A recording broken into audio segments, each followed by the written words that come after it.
गुजरात के वडोदरा में कोरोना का BF7 वेरिएंट मिला है। तो चीन में कोरोना विस्फोट के पीछे BF7 वेरिएंट मिला है। बता दें कि NRI महिला में ये वेरिएंट की पुष्टि हुई है और वडोदरा में कोरोना का BF7 वेरिएंट मिला है। तो आज स्वास्थ्य मंत्री मनसुख मांडविया ने एक बैठक भी की थी। हालांकि उन्होंने ये जो जानकारी है वो भी दी है कि डरने की कोई जरूरत नहीं है, एहतियात आपको बरतना होगा। इस बीच ये जानकारी सामने आई है कि चीन में कोरोना विस्फोट के पीछे BF7 वेरिएंट मिला है और जो ये वेरिएंट मिला है वो एक महिला में मिला है। तो बता दें कि ये जो महिला है वो वडोदरा की रहने वाली है जिनमें ये वेरिएंट मिला है। और बता दें कि इनका जो सैंपल है वो सैंपल लेकर जीनोम सीक्वेंसिंग के लिए भी भेज दिया गया है, टेस्टिंग के लिए भेज दिया गया है। हालांकि इसके बाद जो टेस्टिंग की प्रक्रिया है वो भी लगातार की जा रही है। तो चीन में कोरोना विस्फोट के पीछे BF7 जो वेरिएंट है वो मिला है। बता दें कि महिला में मिला है ये वेरिएंट।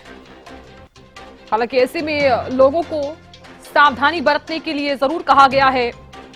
तो चीन में कोरोना विस्फोट के पीछे BF7 वेरिएंट, तो ये जो वेरिएंट मिला है वो एक महिला में मिला है। तो गुजरात के वडोदरा में इस वेरिएंट की पुष्टि हुई है।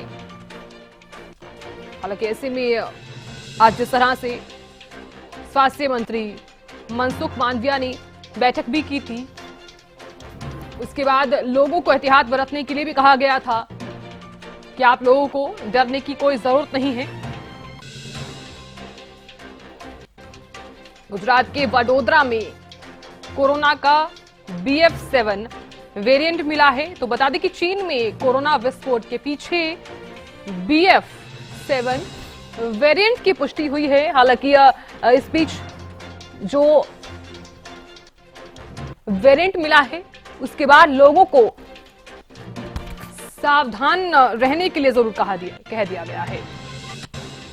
खबर पर ज्यादा जानकारी के साथ मेरे सहयोगी न्यूज रूम से विनय जुड़ गए हैं। विनय, आपका रुख करना चाहूंगी मैं, ये जो नया वेरिएंट मिला है कितना सावधान रहने की जरूरत हो जाती है लोगों को? हाँ बिल्कुल साधना, अगर बात की जाए भारत में तो भारत में जो अभी तक अपडेट जानकारी निकलकर सामने आ रही है, तो पहले ये जानकारी सामने आई थी कि गुजरात से एक केस सामने आया, लेकिन अभी तक जो जानकारी निकलकर सामने आ रही है उसमें ये बताया कि पूरे देश की अगर बात की जाए तो ओडिशा भी एक ऐसी जगह है कि यहाँ पर इस वेरिएंट को पाया गया है। और रही बात सावधान होने की, तो चीन के अगर आप हालात देखेंगे तो चाइना में इस समय बहुत ज्यादा बुरे हालात हैं और ये जो वेरिएंट है वही वेरिएंट माना जा रहा है, BF.7 इसको बोला जाता है। और ये जो वेरिएंट है वो ओमिक्रॉन का ही अपडेट वर्जन आप कह सकते हैं, क्योंकि शुरुआत से हमने देखे कि इतने ज्यादा वर्जन आ चुके हैं इसके, इतने ज्यादा हमने देखा कि वायरस अलग अलग रूप में अटैक करता रहा है। रही बात की कितना ज्यादा सतर्क रहने की जरूरत है, तो आप केंद्रीय स्वास्थ्य मंत्रालय की बात करेंगे तो उन्होंने ऑलरेडी सभी राज्यों को बोल दिया है, हिदायत दे दी है कि आप अपने लेवल पर एहतियात बरतें। और इसी को लेकर अगर महाराष्ट्र की आप बात करेंगे, क्योंकि मुंबई की आप बात कर लीजिए, इसमें आप यूपी की बात कर लीजिए और साथ ही आप इसमें बात करेंगे अगर दिल्ली की, तो ये 3 जगह ऐसी थी कि जहां पर बहुत ज्यादा हमने देखा था कि कोरोना से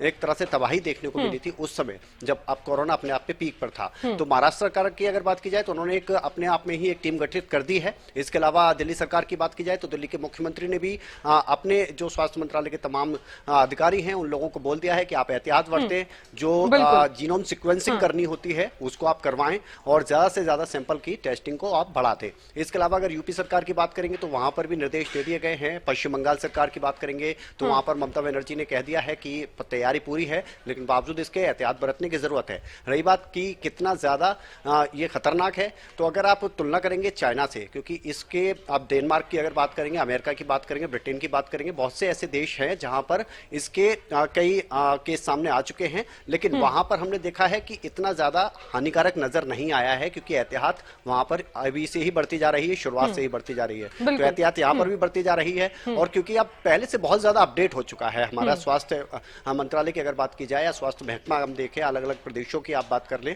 क्योंकि शुरुआत में जब कोरोना आया था तो उस समय किसी को नहीं पता था कि कितना खतरनाक है और क्या कुछ इसके लिए किया जा सकता है। लेकिन अब हम बहुत ज्यादा तैयार हैं, लेकिन बावजूद इसके एहतियात बरतना बहुत जरूरी है, क्योंकि हमने अभी दिवाली के टाइम पर ही देखा था कोरोना के केस उस समय भी आ रहे थे। कोरोना अभी पूरी तरह से खत्म नहीं हुआ है, कुछ ना कुछ केस सामने आते ही रहते हैं। और अभी आपने देखा ही होगा कि हिमाचल प्रदेश के जो नए मुख्यमंत्री बने हैं वो खुद कोरोना की चपेट में आ चुके हैं। इसी वजह से उनका पीएम से मिलना भी कैंसिल हो गया था। तो ऐसा नहीं है कि कोरोना खत्म हो गया है, कोरोना अभी भी है, लेकिन क्या कोई नया वेरिएंट, क्योंकि शुरुआत के जो कोरोना के वेरिएंट आए थे उसके बाद जब ओमिक्रॉन आया था वो बहुत ज्यादा खतरनाक था। दूसरी लहर के समय हमने देखा था और इतनी ज्यादा तबाही मचाई थी उसने। और फिर उसके बाद अपडेटेड आते रहे, BA.5 करके ओमिक्रॉन का एक और वेरिएंट आया था। अब जो ये नया वेरिएंट आया इसको बताया जा रहा है कि ये VF.7 है। तो अब ये कितना ज्यादा खतरनाक है ये तो देखिए, अब आप अगर चाइना से तुलना करेंगे तो हाँ जी बहुत ज्यादा खतरनाक है, लेकिन हाँ अभी अगर आप और देशों में देखेंगे जहां जहां पर इसके केस मिले हैं वहां इतना ज्यादा खतरनाक माना नहीं जा रहा है,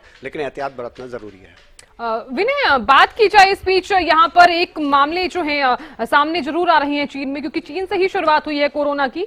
तो क्या इसका सीधे तौर पर जो असर है वो भारत में भी देखने को मिलेगा? क्योंकि हालांकि आज जब बैठक की गई, मनसुख मांडविया जो स्वास्थ्य मंत्री हैं उन्होंने तो ये कह दिया कि अब एहतियात बरतना सबसे ज्यादा जरूरी हो जाता है। देखिए बिल्कुल कोई भी नहीं चाहेगा, किसी भी देश की सरकार नहीं चाहेगी कि पहले जैसे हालात हो जाए, क्योंकि क्या कुछ हालात बने थे ये पूरी दुनिया ने देखे हैं और उससे अभी पूरी तरह से उबर भी नहीं पाए हैं। आप अर्थव्यवस्था के नजरिए से देखेंगे तो अभी तक सभी देश नहीं उबर पाए हैं उस चीज से, क्योंकि लॉकडाउन लगा और तमाम जितने भी हमारे कामगार लोग थे वो बहुत ज्यादा उसमें बेरोजगार हो गए थे। बड़ी मुश्किल से पटरी पर जिंदगी लौटती नजर आ रही है दोबारा से। और अगर ऐसे में कोई नया वेरिएंट अटैक करता है तो अपने आप में डराने वाली बात तो हो ही जाती है, और क्योंकि उस चीज को कभी किसी ने देखा नहीं था अगर हम पिछले समय की बात करें। और ऐसे में अगर नया वेरिएंट आएगा तो ये अभी भी लोग उससे डरना जरूरी भी है, क्योंकि अगर आप इससे डरेंगे नहीं, आप इससे सावधानी नहीं बरतेंगे तो फिर आपके लिए मुश्किल हो सकती है। और यही केंद्रीय स्वास्थ्य मंत्रालय की तरफ से कहा गया है, चाहे स्वास्थ्य मंत्री की बात कर लीजिए, मनसुख मांडविया की आप बात कर रहे हैं, उनकी तरफ से भी यही कहा गया है कि आप एहतियात बरतें, बहुत ज्यादा बरते तो ज्यादा बेहतर होगा। और देखिए इस समय अगर हम भारत की अगर बात करें तो कई चीजों से, कई नजरिए से आप जो नॉर्मल हम देखते हैं कि मास्क उस समय पहनना जरूरी हो गया था, तो मास्क पहने तो ज्यादा बेहतर है, इसमें क्या बुराई है। सैनिटाइजर का इस्तेमाल कर रहे थे तो उसको इस्तेमाल करने में कोई बुराई नहीं है, आप आज भी कर सकते हैं। और अब तो एक तरह से वो आदत में भी आ चुका है बहुत से लोगों की, बेहतर होगा कि बाकी लोग करें। अब बात रही, आप कह रहे हैं कि क्या चाइना से ही ये वेरिएंट यहाँ पर आया है, तो इसके लिए तो खैर अभी पूरी तरह से पुख्ता जानकारी सामने नहीं आई है। हाँ, इसी वेरिएंट ने चाइना में बहुत ज्यादा हालात खराब किए, ये साफ है। वहां पर जीरो कोविड पॉलिसी लागू की गई थी, उसके खिलाफ लोग सड़कों पर भी उतर आए थे। हालात अभी भी बहुत ज्यादा अच्छे नहीं बताए जा रहे हैं, बहुत बुरे हालात है वहां पर। लेकिन हाँ, अगर भारत की आप बात करेंगे तो भारत में कई राज्यों में 2 राज्य अभी तक सामने आए हैं, 2 राज्यों में सामने आ चुका है इस वेरिएंट की अगर बात करें, जो खबरें निकलकर सामने आ रही हैं। लेकिन हाँ, अलग अलग देशों की बात करेंगे तो 8 से 10 देश ऐसे हैं, ब्रिटेन आप बात कर लें, अमेरिका की बात कर लें, डेनमार्क की बात कर लें, भारत की बात कर लें, जहां पर कि ये नया वेरिएंट सामने आया है। तो सावधानी बरतना बेहद जरूरी है और बेहतर रहेगा कि अगर आप सावधानी बरतेंगे तो फिर ये वेरिएंट जो है ज्यादा फैलेगा भी नहीं, क्योंकि कोरोना को लेकर ये तो साफ है कि अगर ये बढ़ेगा तो एक दूसरे से ही फैलता है और एक दूसरे से फैलेगा, यानी आप सावधानी नहीं बरत रहे हो।